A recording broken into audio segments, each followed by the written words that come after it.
Jai. Okay. Close this. And let's go to gallery. Great. We're all assembled. My obeisances to everyone.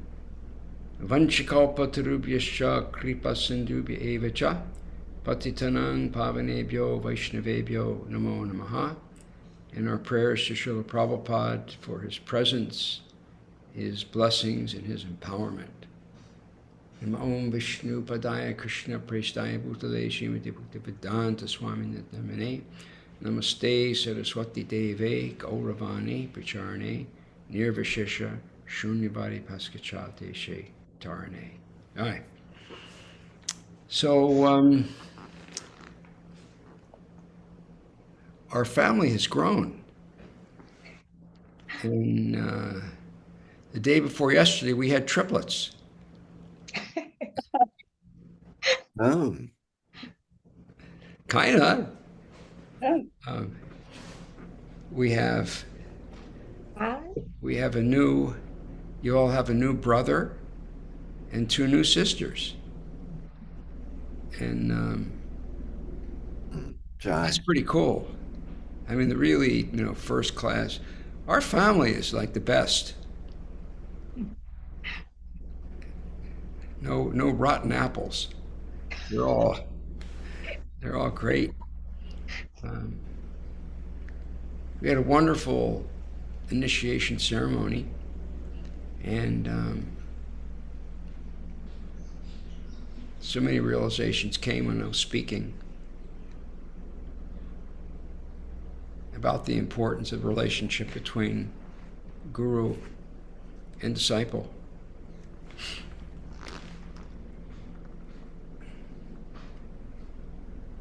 One of the things I mentioned that came to my mind is that when we're making our vows, I told them that I'm not expecting perfection, nor do I think any of our acharyas in our line are expecting any of us to be perfect. But what we're really vowing is that we're striving for perfection. And we'll never quit until we get there.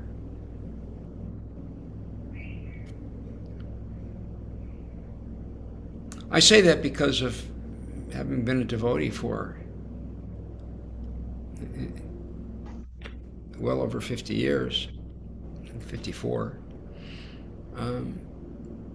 It's not unusual for people to have issues and problems and little slips and so on. That happens. I would say the vast majority have tripped or stumbled or fallen short of the mark. I'm sure there's some that haven't, but I would say they're few and far between. And but we keep going. Krishna understands, especially there's two types of fall downs. Anybody know what they are? Malati may know. Because of offenses? Well, that's another point, but intentional and unintentional. Oh, right. I mean, sometimes we just lose it, and we fall short of the mark. Even a crime, isn't it? If someone is like what they call like premeditated murder, that's a whole lot worse than somebody who, in an act of passion, does something very foolish. I think they take that a lot more seriously. Isn't that right? But when it's done it just happens. It spontaneously happens. I think it's treated very, very differently in the courts. Somebody just did something stupid. They got angry, they got overcome, and they did something.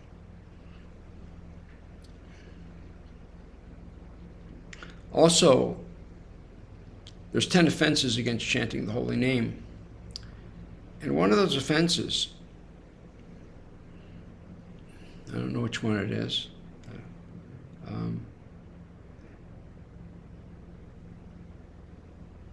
And maybe I'm conflating two of them. Maybe Malati can help me out.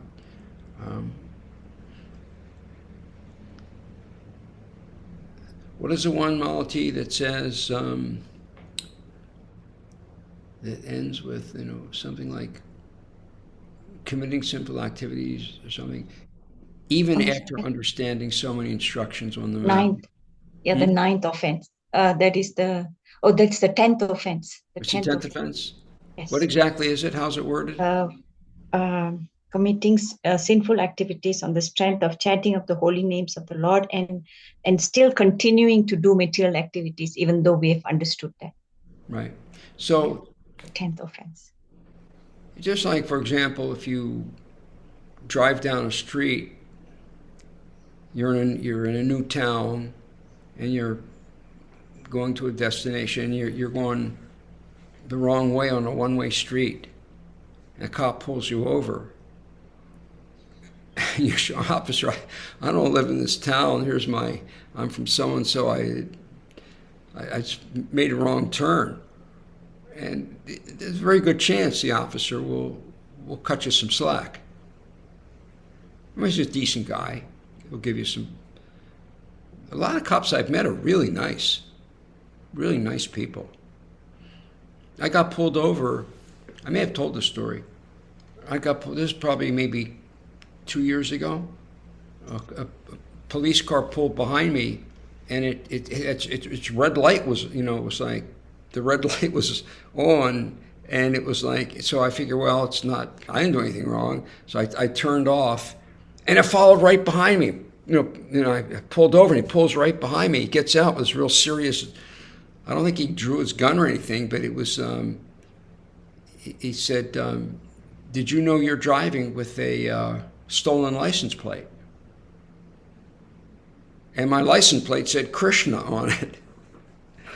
And so I explained to the officer that I said I have my registration. I have everything here. I can show you. I'm happy to show you. I said, but what probably happened was he said that he said somehow they have the software where if they see a license, if the software sees a license that's wanted or something, then it automatically recognizes. That's what happened. He just saw this is a stolen license plate. So I explained, well, what happened was my truck was stolen. Mm-hmm. And he said, oh, yeah. And I said it was recovered, but it was stolen. And nice as he could be, apologetic. He was, sorry, I didn't mean to start. And the guy was as nice as he could be. Super, super nice. And he said, I'm going to get this fixed for you. And he was determined to, make sure this doesn't happen again. I mean, really good guy. Wow. That must be your karma, Guru Dave. I haven't run into a lot of police like that. Well, I've run into some jerks, but I've met some really nice ones. This guy was absolutely as nice as he could be. Very apologetic and wanted to help get it fixed. And, we both had some laughs together, and somehow I forgot, somehow he knew it was a Krishna because it said Krishna.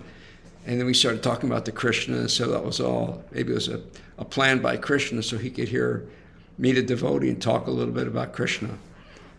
So anyway, the point I'm making is that normally a police officer, or I'm sure if you went to court, and Your Honor, I'm not from the town, I made a mistake. At least the judge is going to have some a broader perspective. But if you live on that street, and you're going down a one-way street, I don't think they're going to cut any slack. So that's, one of my things in spiritual life is that we're like a child. You don't expect that much out of a child. But as a child gets older and knows more and so on, more is expected. So in the same way, I was just thinking in that very liberal, realistic sense, is that, especially in the beginning, Krishna is very understanding. And but more is expected of us as we mature.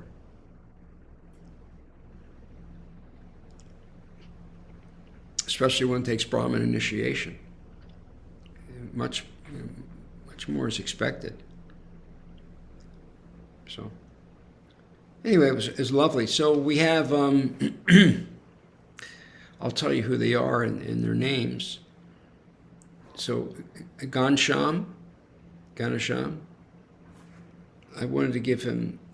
Prabhupada doesn't always do this, but usually does. The name will match, the first letter will match. So he it's Ganasham. By the way, I like to give names that are kind of easy to remember, like one syllable or two syllables. Some names are like really long and complicated. You have to be almost a Sanskrit scholar to say the person's name and get it right. So all of you have, one simple, easy name, except for everyone except for Nitai.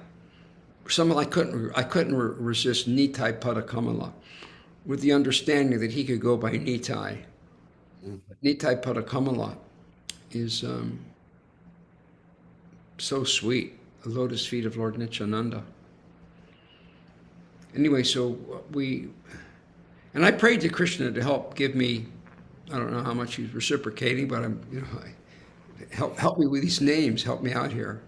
I want to make them simple and easy. So we named Gansham Gopal. Jai. And I told him that your name can be pronounced either Gopal or Gopala, whichever you prefer. And I was looking a little bit on the internet to see the difference between Gopal and Gopala. Was there any difference in the meaning? Not at all. But it just said that the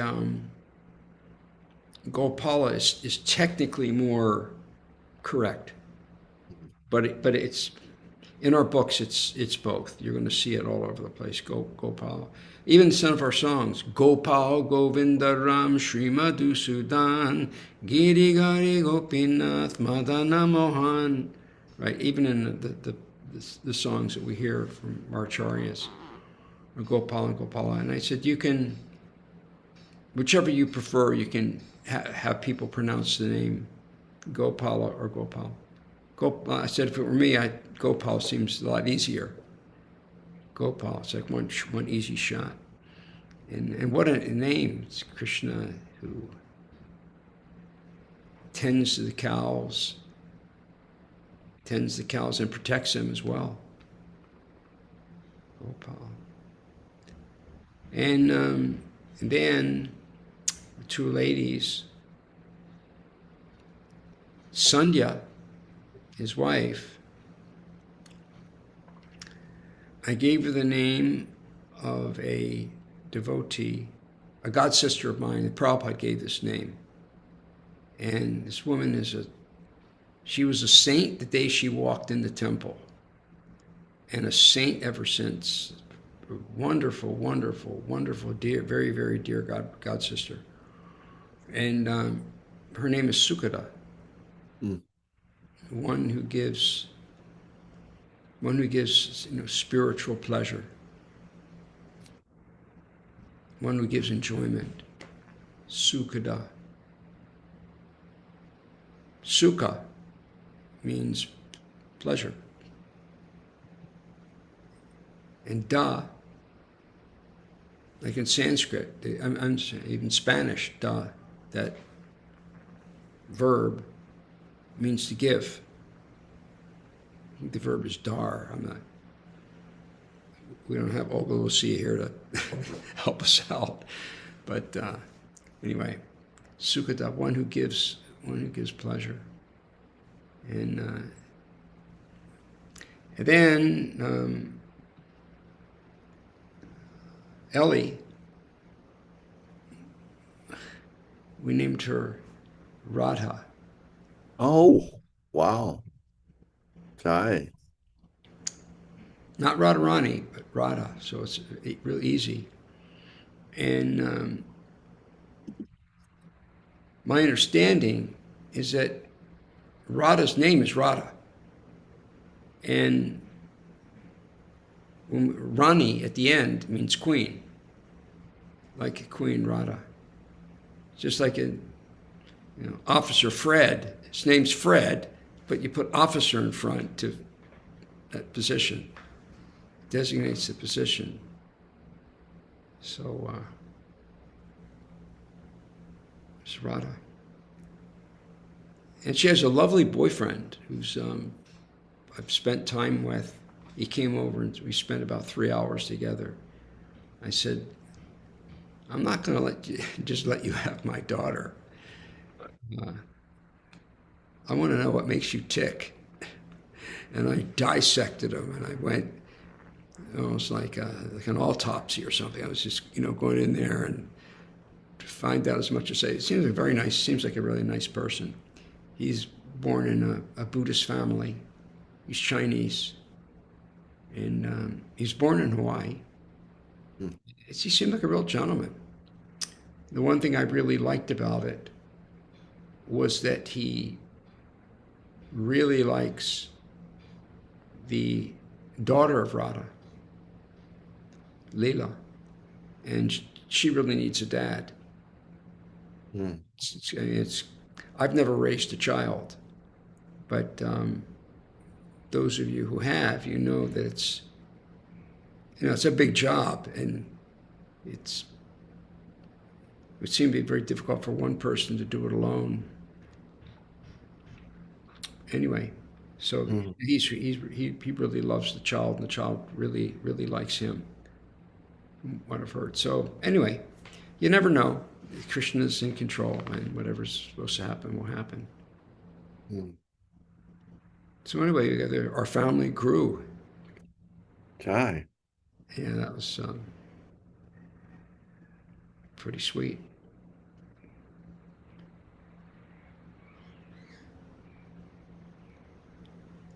I'm hoping not to take too many more disciples.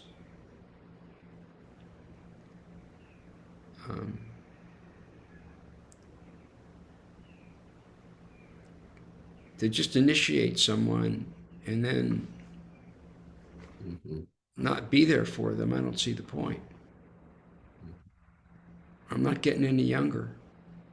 And if I can't at least 5-10 years of helping to train them, what is the point? Because most people these days, they don't live in temples. The vast majority of ISKCON, of Krishna spreading, it's people living on the outside. I think the days of the ashram, except maybe in India, and so on. I don't really know so much about that, but I know that there's big congregations, and there's Radhanath's disciples, though they don't get much of Radhanath, they get there's mentors, and that's all sort of worked out really nicely. But in America, so I don't think I'll take many more.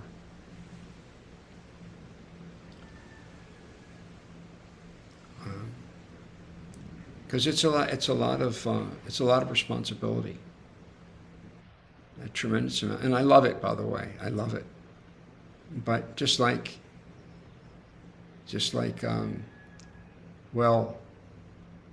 Francia, she had 5 daughters. I don't know how the hell she ever pulled that off. 5 daughters, but apparently they're all turned out to be really good girls, right, Francia? We can't hear you. Yeah, I'm very happy. I'm happy with them all. They're nice adults. Yeah, but I'm sure raising them was a handful, Oh yeah. and so it's a big responsibility, and I love it. I absolutely. It's my life. It's really all I care about in my life are raising my students, my disciples, and people that I'm mentoring. It's so sweet. So I never had kids, but I have kids, Mm-hmm. and it seems like it's the best way to have kids. The alternative doesn't sound as good. You never know how they're going to turn out. You never know. Even I've seen my friends that really nice, nice mother, nice father, great devotees. Kids, not so interested. They're they're adults living out in the world.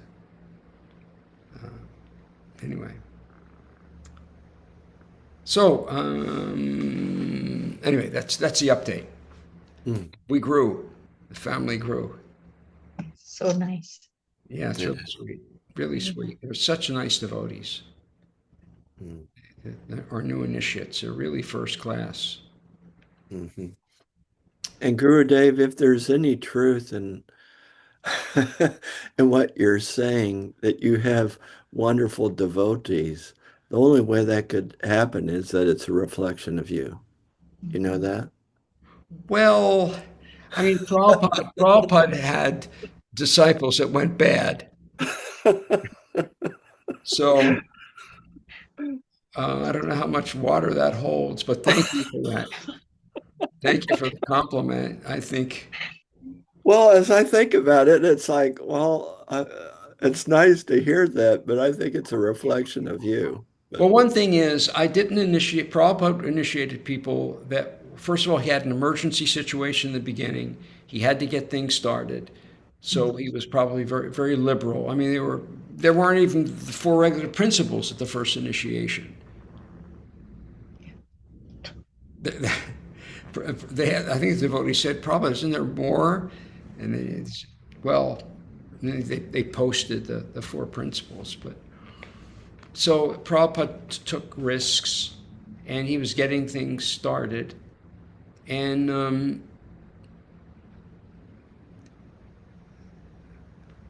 I'm thinking that the vast majority of his disciples never really stuck with it, and with chanting 16 rounds, and so fulfilled their promise.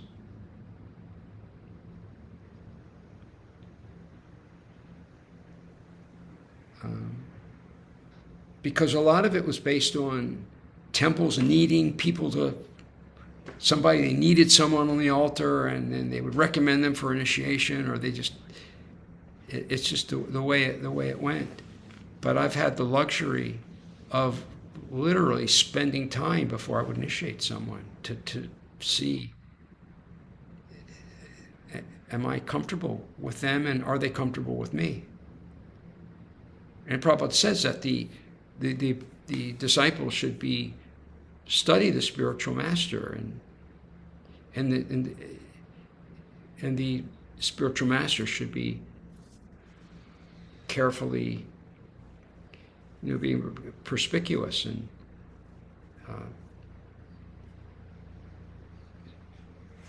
seeing if this disciple if it's a good fit, and if they're serious, if they're real.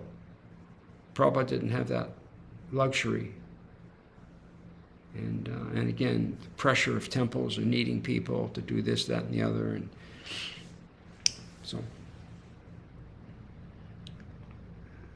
I don't know how much you could say. I mean, it's a great compliment, but I check him out. I check you all out pretty carefully. Before. Even my Shiksha disciples like Malati, she literally wanted me to be her Shiksha guru. And I take that as seriously as if she's a Diksha disciple. It's the same. Actually, Shiksha is more important than Diksha. And before I was willing to accept that,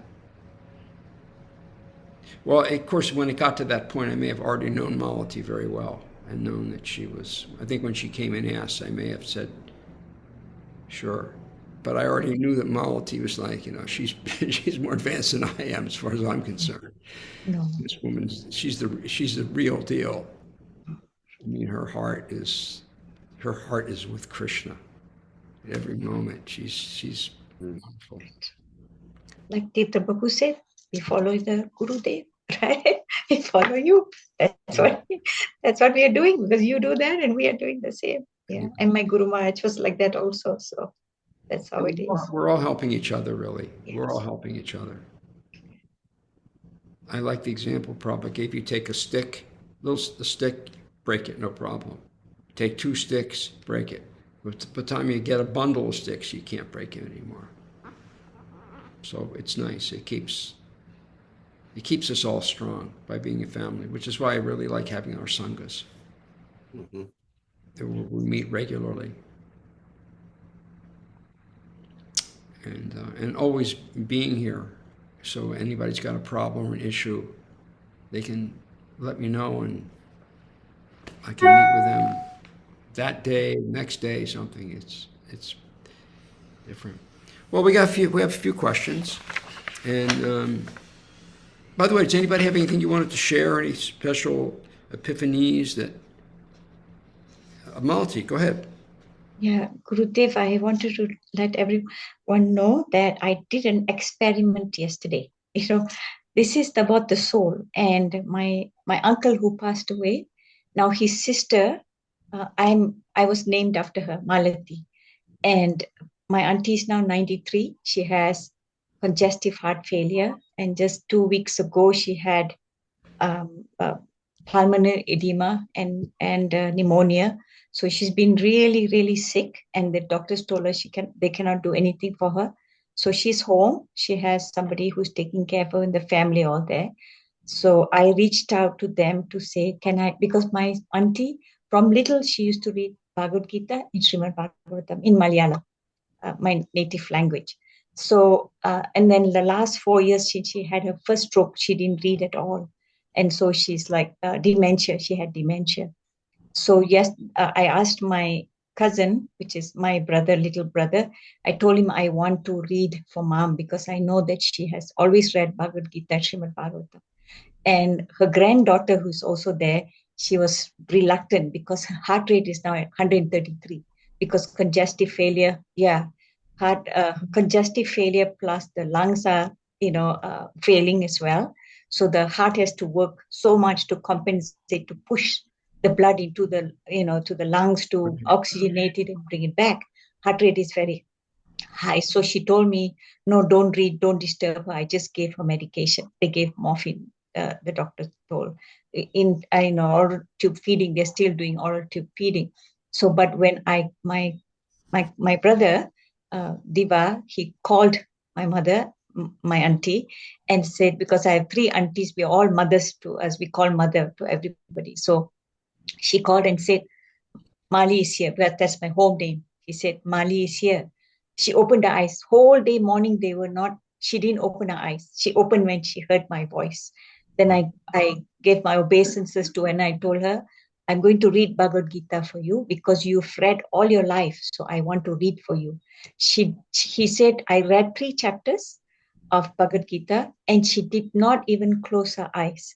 And the granddaughter, Ishalmi, she was a bit upset. She kept coming because I was reading. But my brother, he said, look, she's not even closing her eyes and her eyes are open and she's listening. So not anxiety at all. So this morning for me, last night for him, or tonight, I told him, I need you to do me a favor. I need you to put the pulse oximeter on the finger to check the heart rate and oxygen sets. I say, I need you to put that on while I'm reading because I need to prove something, the power of the holy name. Oh. So he said, okay. And the power of Bhagavad Gita, Srimad Bhagavatam and transcendental literatures when it's really heard. So he said, okay. So he put it on. Guess what happened, Gurudev? Heart rate was 70 throughout for 1 hour. 70. 70. From 133, it came to 70 gradually. It Oh stayed my there God. 1 whole hour. And she was so happy, so calm, peaceful for Wow. 1 whole hour. So I said, so my brother told me, he said, I'm always so fearful of dying because I'm so fearful. But today I'm seeing something that my mother the soul is listening. She said, you can't see because I didn't have my camera on. She said, I am seeing that the soul is listening to the verses, the Sanskrit verses. It's not me, it's Krishna, right? So it's like, I was so amazed. He said, it's 70, it's 70. He was like jumping. And I was like, wow, that's why I'm thinking, like this morning, your class was so wonderful, Gurudev. When you talked about, putting the dots together. I think Lakshman Prabhu mentioned that as well, putting the dots together. And you also said that only when the time of death, we will understand a lot of things. And the soul is understanding, I'm not the body anymore. And she was so happy to hear the Srimad Bhagavatam, which lucky that she heard ever since she was little, she was reading. So devotees, I'm thinking how lucky we are that Srila Prabhupada gave us this. Our life is actually very good. When we are dying, we don't need to be afraid. Krishna's Paramatma will help us.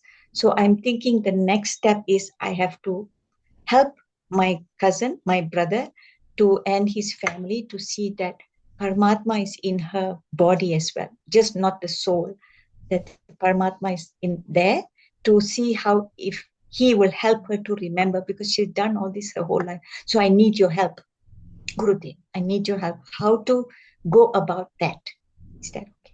We'll have some discussion. I'll have to think about that. Also, Tirtha Okay. Prabhu could probably answer Yeah. better than I can. Yeah. So both of you, if Let's you see if can we have help me. time. If we have time, I'll have Tirtha Prabhu speak on that. Okay. Okay, so, all right, so we have a question from Lakshman, which is related to the class I gave this morning, the Bhagavatam class. My question for this week is, you mentioned, why don't you read it? Do you have it in front of you, Lakshman Prabhu?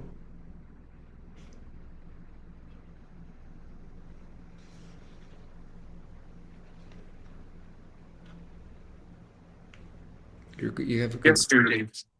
Yes, Gurudev.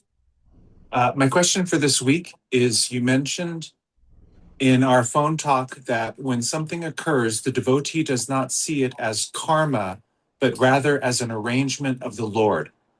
To meditate and connect the dots to Krishna, even in the most mundane situations, which is part of your Srimad Bhagavatam talk today, like the stop sign. When small obstructions and disturbances take place, can you talk more about how a devotee can respond constructively instead of despondent or in anger, anxiety, etc.? Intellectually, I may see a challenge as the hand of the Lord, yet can you speak to the practical tips to calming the emotions that remain in discord with this vision? Okay, well, for one thing, it's pretty normal to have an initial reaction when something goes wrong. I think that's common. Somebody keyed my truck, one end to the other, and I looked at my first. Oh no, I was like my instant, like it's just like a instant nerve reaction. Oh crap, and then my intelligence kicks in, and the intelligence says, wait a minute, what about Krishna? Let's see. Krishna had a reason for doing that. It could have been perhaps that my car, by the way, it's not correct to say that we don't, well, it is correct to say that we don't have karma, but we do have karma in the sense that Krishna's controlling it. It's so the karma, it's not really karma anymore. I've heard the term Krishna karma, which means that you still have the karma, but Krishna's adjusting it. I don't think that's anywhere in Prabhupada's books, but it's a term they kind of I've heard it for years, and I like it. I think it makes sense that Krishna is adjusting. You've heard me give the example before. When you throw a ball at a wall on a certain angle, it's going to come off at exactly the opposite angle. And also, whatever spin you put on it, you could calculate exactly what's going to happen. That's karma. But when we become a devotee, that ball is still moving, and it comes to the wall. Krishna catches it, and he decides how to throw it back, and he can throw it back any way he wants. So it's possible my car was supposed to be demolished. I really like my truck. It's not just a truck, it's like my buddy. It's almost become personal. It's got Krishna on it, and it's we've done so much service with that truck. Driving to the temple and this, that, and the other, and it's almost like a person. I like my truck, and so maybe it was supposed to get demolished, but I just got this scratch on it. And actually, when I got home, I looked really carefully at the scratch. I tried to wash it off, but it wouldn't wash. It disappeared, and then it would come back again. And I was looking at it really carefully, and I started doing some research on, what could this. It may have just scratched sometimes called gel coat, or.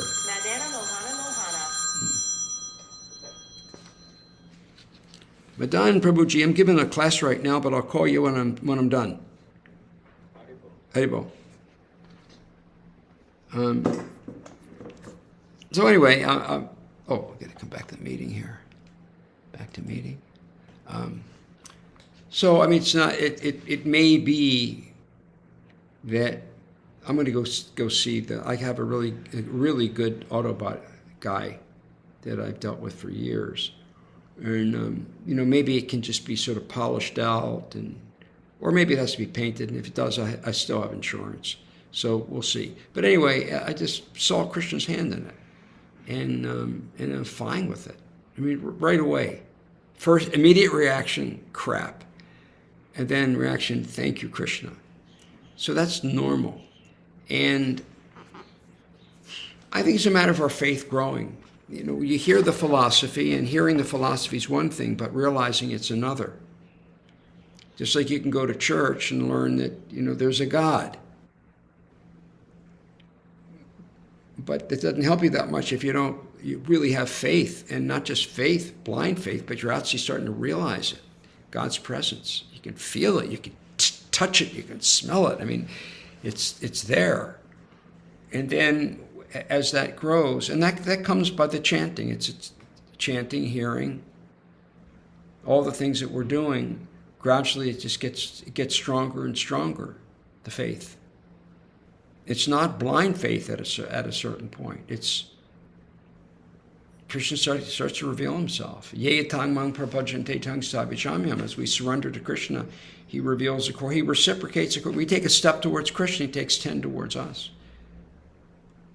You take 2 more towards Krishna, he'll take 20 steps. I mean, he wants us.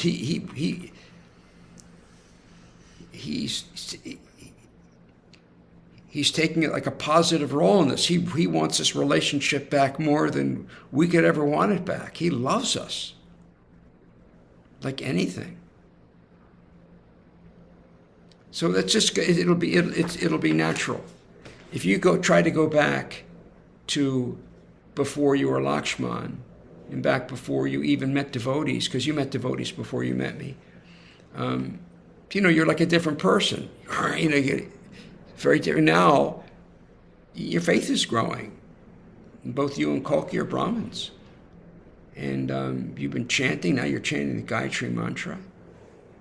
So it's normal that you're going to, but you have to let your intelligence come. Don't listen to your mind. Mind and intelligence is who you're going to listen to. That's up to you. And if you have any doubts or problems, call me or talk to Kalki or any devotee that can be a little more neutral in this situation.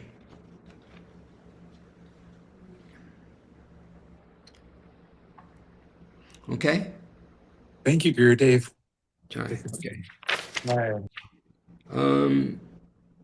Then okay, we have a question from Francia, and I looked in the book, Francia. I don't see what you're seeing. Prabhupada was talking about the Panchatattva mantra and how that can is make more advancement quickly chanting the Panchatattva mantra than the Maha mantra. Correct? No, No? no. He was saying that if you're with somebody who is a neophyte, not enlightened, don't give him the Hare Krishna mantra.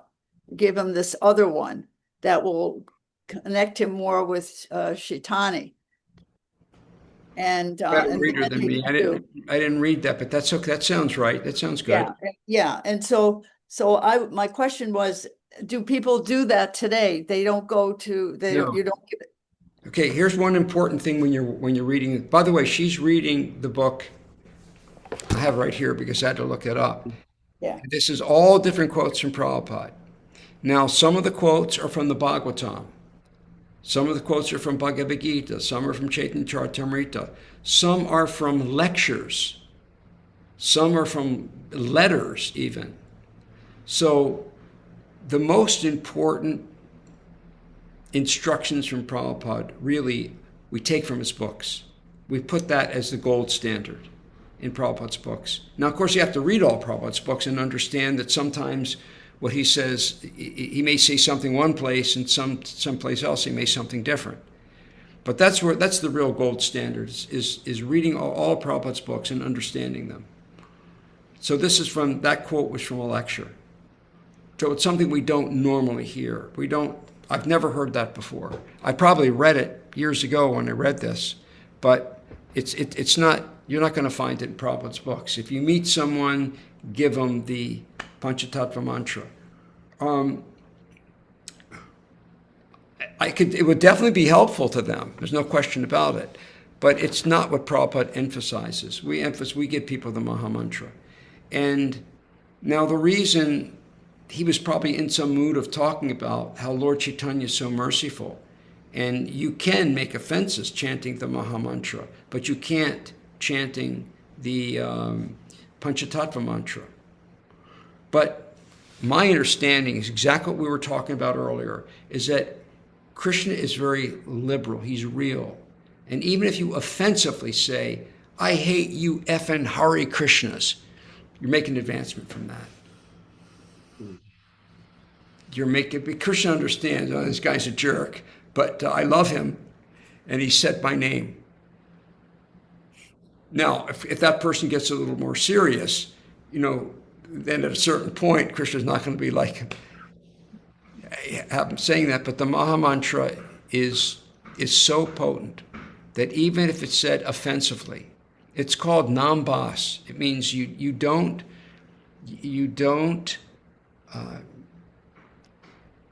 in Nambas, you don't make offenses because you just don't know any better.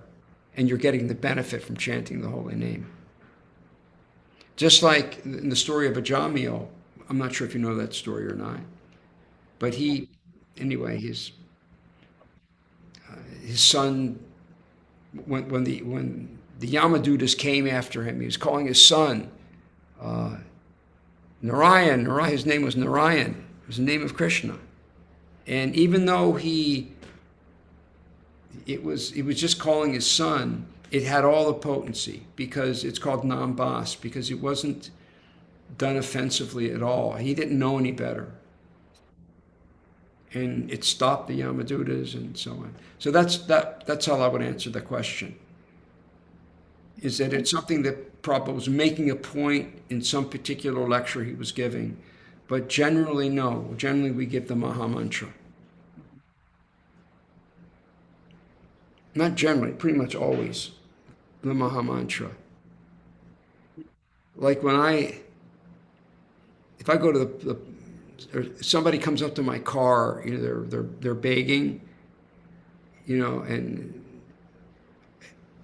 I feel inclined to maybe give them something, but I'll pull out a dollar bill and I'll say, "Can you say Krishna?" And if they say Krishna, they get the dollar. They're just saying it to get the money. And even he said, some effing Hare Krishna gave me this money.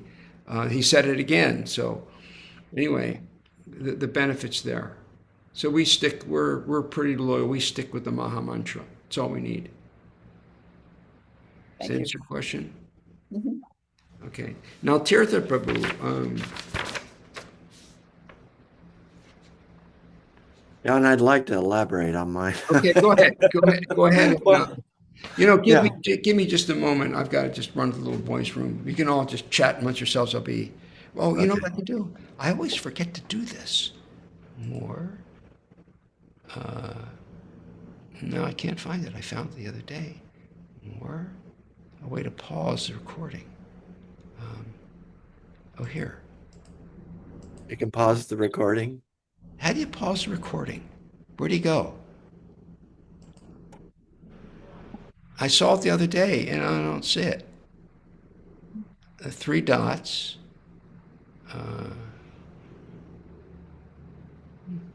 It's not. I think it's at the top, Guru Dave. The top right. The top right side now. They moved it. That little window thing. Oh yeah, pause recording. He's alive. Okay, so Tirtha Prabhu, you want to restate your question? I did get a lot out of it from what you wrote. Okay. Well, No, you can restate it. yeah. So I've been ruminating on the allegory of Paranjana, King Paranjana, and the 9 gates. He finds this city with 9 gates, which I see representing the body. And then there's the queen, and he falls for this queen while he's completely forgotten about his friend that he was walking with all the time, which I see as Krishna. But he so he's enamored with the queen, which is very much, I think, our attachment to wanting material gratification. And so anyway, the the city with the 9 gates, our body, we're all in the body here, as far as I know. And in the body, there are reactions, and this is related to Lakshman Prabhuji's question. Um, so I find that in the body, in this material condition, I mean, even though I'm doing good things to serve the Lord, like this week, I've worked so hard. We have a project going Wait with a the minute, you company. just busted yourself. What do you mean you're working so hard? Yes. You're supposed to be good now. I'm going to call your doctor and tell on you. Please You're supposed to rest, for God's sakes. call my You just doctor. had your heart worked on. You got everything's going perfect. You're supposed to slow down. And now you're saying, Yes. "Oh, I worked so hard all week." I know. Yeah. It's like we have this project to provide housing for single women with children coming out of abuse situations or other things. And so I'm the lead person for that. And so dealing with real estate and dealing with nonprofit and dealing with lease agreement and all this kind of stuff. And I find myself getting kind of revved up and caught up in the drama. I get caught up in the drama. I'm doing it to serve the Lord, to serve others, doing what I believe is God's will, but I get caught up in the drama of it. And it's like, okay, so I'm in this city with 9 gates. I realize, okay, I need to use my body to serve Krishna. I, need to do my sadhana. I, I get that, and all of that helps. And you were talking about that with Lakshman Prabhuji. But I find, there can still be I get this anxiety, like I've got to get this done. I've got to keep working till I get it accomplished. And I heard one time that Prabhupada said, no, you don't get rid of anxiety. You keep your anxiety to serve Krishna. But I try to find, okay, how do it seems like I get caught up in it. And I think my ego gets caught up in it to some degree. It's like, I mean, as long as we're in this city of nine gates, and, you know, I mean, those of us who've been practicing this, the the the queen isn't so prominent. We're not living with the queen. We're not so enamored with the queen, but sometimes that anxiety or that or irritation crops up. And I think of something that Paul in the New Testament said in Romans chapter 7. He said, so what do I do? With with my spirit, I want to serve the Lord, but my body is weak and I end up serving my sinful impulses. Who will rescue me? Paul says this in Romans chapter 7. So I feel sometimes like, how do we escape? How do we escape the attachment? That was a little rambling, but that's what I'm trying to get at. Well, a lot of what you said was true, is that there is spiritual anxiety, and Prabhupada put devotees in that, especially when there's certain. I think they were trying to finish was it the Chaitanya Charitamrita, that Prabhupada wanted everything published by within a certain period of time. And Rameshwar, who's really smart, super smart guy, he said, Prabhupada, this isn't possible. I mean, it's just, I mean, what the Prabhupada said, there's no way this could happen. And Prabhupada said, that's impossible is a word in the Fool's Dictionary. Prabhupada wasn't going for it. And Rameshwar, what to think. And they got it done in time. They stayed up all night, and they did. It was like a 24-hour shift, and the painters were have to get paintings done. There's a lot of people involved in it, but they met that deadline. So that's normal, and I think in the spiritual world, it's a bit of a reflection, because in the spiritual world, the gopis get in terrible anxiety, and they get angry. They angry at Krishna. And all kinds of things things go on.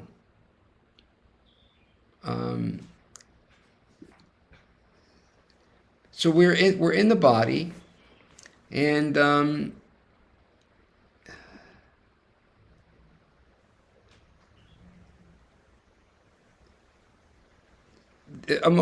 these emotions. All I can say is the best I can do is these emotions. They're normal. Mm-hmm. And sure, we're still going to have material desires. That's a fact. I don't think that's going to go away until we leave this body. It's built into the body. That's a very, very high level of material desires, and we all have material desires. It goes along with the body, but in the Bhagavad Gita, Krishna gives a great example of the rivers flowing to the ocean. Apuryamanam achala pratishtam samudram apapavashanti avat davakamanyang pravashanti sarve sashantim apnoti nakamakami. Krishna says that we have the desires are come running in. We're feeling material desires coming in like rivers, and they're going to the ocean. But when they go into the ocean, it doesn't really affect they rush into the ocean, but ocean's big, and it's unaffected. It's not that the ocean's going to get filled up too much because the Ganges is running or this is running. It's so it says the material desires are going to come in, but just let them come and let them go. Don't try to satisfy them. Nashantam apnoti nakama kami. That means that a devotee is not disturbed. Nashantam apnoti nakama kami. One who tries to satisfy them, they're going to be in great anxiety. But one who just lets them flow, even though the desires are there, that's pretty normal at our stage. Mm-hmm. And it's also an opportunity to serve Krishna. We flip it. We flip it. The fact that you want to have whatever it is you want, use your own mind to think what little delicacy you can find out there in the material world. Look at your dark side with things that you're attracted to. We all have that. But the fact that you don't do it, you don't engage, you offer that to Krishna. Krishna says, Yet karoshi yarashnasi jahosi dadasya jatapasvasi kuntaya takrishmararpanam. Whatever you do, whatever you eat, whatever you offer and give away, whatever austerities you perform, that's an austerity. Okay, I'm not going to yield to that. Krishna says, do it as an offering to me. So whatever those things that we shouldn't do and we don't do, we offer to Krishna. Mm-hmm. Krishna, I'd love to go do this, but for you, I'm not going to do it. Mm-hmm. Yeah, like, for example, when we did those classes at Unity, I saw a man come up to you and just start swearing at the top of his lungs. I remember that guy. Directly at you. And I watched your expression, and you looked now, I don't know how you felt, but you looked unfazed. Or I have seen you under similar circumstances. I saw a little video of you online where you were doing a wedding on the beach. And then, I don't know if some police showed up or something. Oh, no, that was so crazy. These were locals.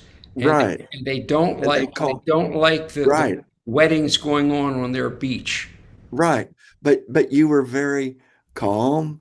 I mean, it's like, I'm not quite that way when things happen. I'm a bit more reactive. We all have a different way to deal with things. If you react, I know you, if you react, you're a gentleman and you're going to react with intelligence. You're not a crazy, you're not somebody who's going to totally lose it. If you react, you're going to react very intelligently. I react by not reacting, and that's also very powerful. Kind of like Gandhi, that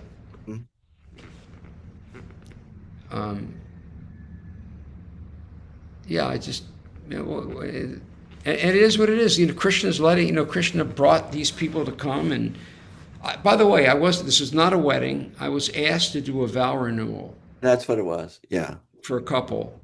I didn't charge anything. I was just doing it as a friend for some neighbors asked would I come and do a service. So there was no money involved. It wasn't a commercial activity, but they were just going nuts. So I found it just easier to just step off the beach into the people's property and do it there. Right. Wasn't fighting with these crazy people. I always see that Krishna's got a hand in this, so that's fine. Mm-hmm. Yeah. Yes. Could I say something? Sure. I kind of like to go back to when you were talking about the anxiety that you feel with so much to do and, all these conflicting things. Yeah. And when Narahari took a pause on our class, that reminded me of the pause that we take when we can, we recognize, oh my God, I'm anxious and I don't know what to do. If you take the pause and do a breath work kind of thing, there are many kinds of breath works you can do, but the one that I've really gotten into is the physiological sigh, where you just take a couple of quick breaths, a long breath, and then you exhale. Do it 3 times, and it absolutely makes the anxiety go away. Then you can look at what's going on. So anyway, you know a lot of breath work, and so I thought I would just throw that out to you too. Thank you. Yeah, because the stuff doesn't go away, but at least if you can calm the anxiety down, you know what to do first, you know? Yeah.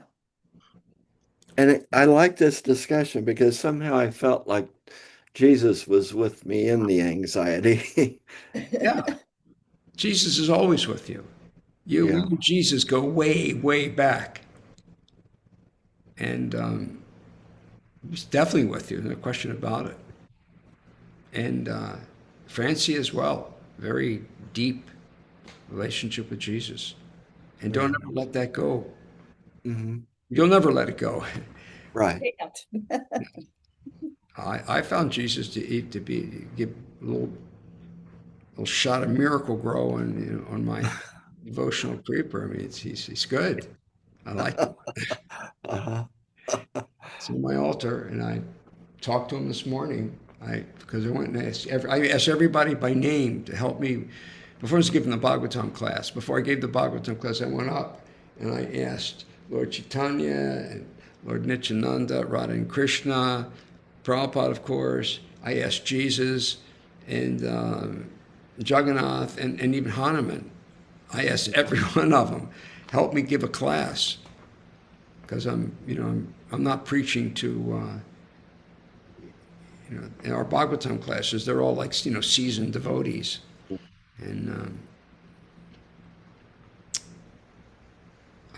anyway, I think, I definitely asked Jesus. He's right. I can see him right now. He's cute on the altar. He fits right. He fits right. He's really at home next to Jagannath, because we know there's some history there. Jagannath. So he's right next to Jagannath. They're like pals. So we're at the end of our hour here. This is fun. Sweet. Thank you. Thank you, Gurudev. Thank you. Thank you all. And anybody that can join us tomorrow, we'd love to have you on board, but I know everybody's got busy lives. So anyway, it's great that we've expanded. I never would have imagined that our family was growing, but we're not going to let it get. We're not going to let it get too big. I'm really thinking like that. It's, my age and so on. It doesn't make sense to take many more. A few, small handful, and mainly, especially people that I've already been working with. All right, Srila Prabhupada. Thank you all for being here. Thank you, Gurudev. Hari Hari Bol. Very well.